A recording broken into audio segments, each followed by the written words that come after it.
The basics. Base cabinets. Base cabinets must be installed to the line that was established in reference to the highest point in the layout. Use shims to help elevate, level, and plumb the blind base and the adjacent base cabinet. Next, drill through the rear hangrail and install the blind cabinet. Use screws to attach the cabinet to the blocking, stud, or furring strips like the previously installed upper cabinets. Keep in mind that all blind cabinets are shipped as left-hand units.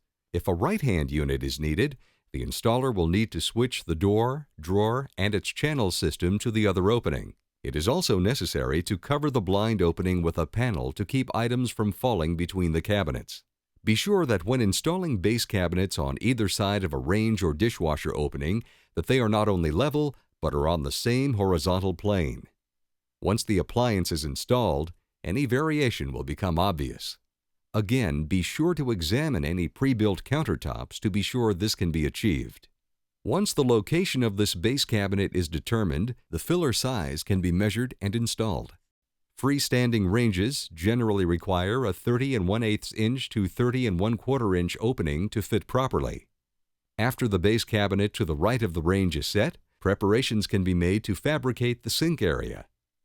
Using the 10-inch dead space rule, the fillers to mount the sink front can be calculated.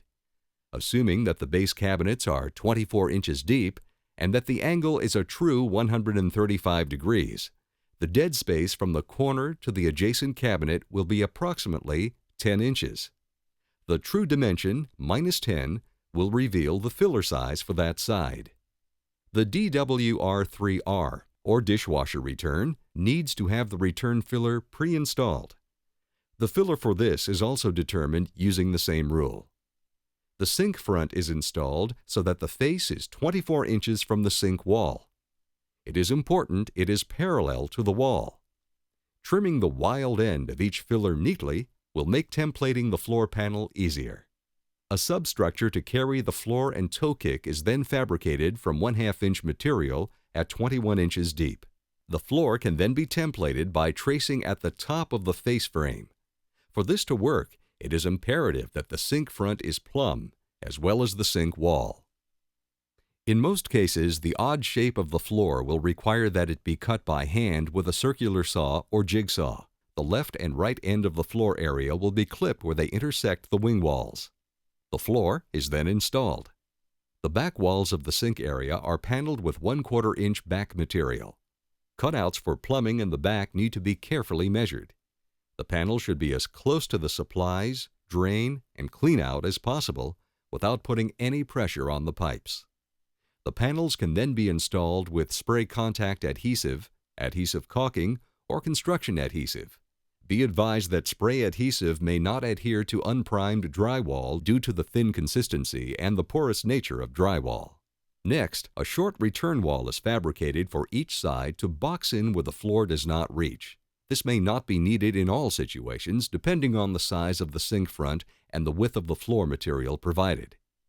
If the actual sink is wider than the sink front, the angled return panel should be shortened in height to clear the underside of the sink bowl.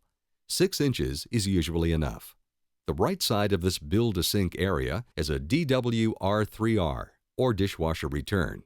It is the same panel that is then mounted at the finished end of the top. Dishwasher spaces should be 24 1/4 inches, plumb and square. The DWR is vulnerable to being bumped out of alignment by other trades. Therefore, it must be securely mounted to the floor, wall, and countertop. Please note that there are rarely studs located in such a way to receive screws through the vertical nailer located at the back edge of the panel, but the combination of construction adhesive and screws to the drywall will hold. Additionally, a cleat should be nailed to the floor to keep the return square. Keep in mind that if the countertops are to be installed at a later date or by other trades, a temporary spacer should be installed to hold the return to a 24 1/4 inch spacing. The brace should be lightly tacked in place below the top of the cabinets so as to not interfere with templating of the countertops. Regardless of whether or not Timberlake is supplying the countertops, all areas where the back of the counter is not supported by a base cabinet must be cleated to carry the top. In this particular kitchen, these areas would include across the back of the dishwasher and all 3 sides of the sink area.